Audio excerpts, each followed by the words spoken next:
Welcome to Hand Embroidery for Beginners. I'm Shanas and I'm thrilled to share my passion for hand embroidery with you. As a teacher, I love seeing the spark of creativity ignite in my students' eyes, and I believe hand embroidery has that same magic.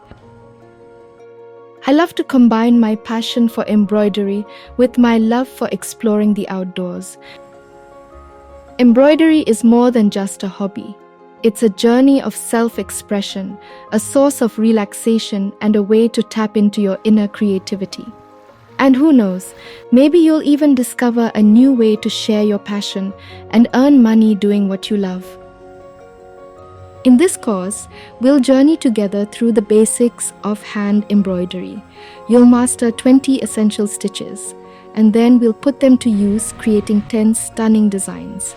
No prior experience is needed, just a willingness to learn and have fun.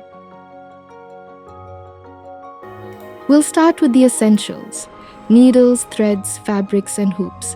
I'll guide you through transferring designs onto fabric, and we'll cover those all-important beginner tips, like threading your needle and securing those stitches. By the end of this course, you'll be confidently stitching beautiful designs and discovering the joy of hand embroidery. And let's get started on this creative adventure together.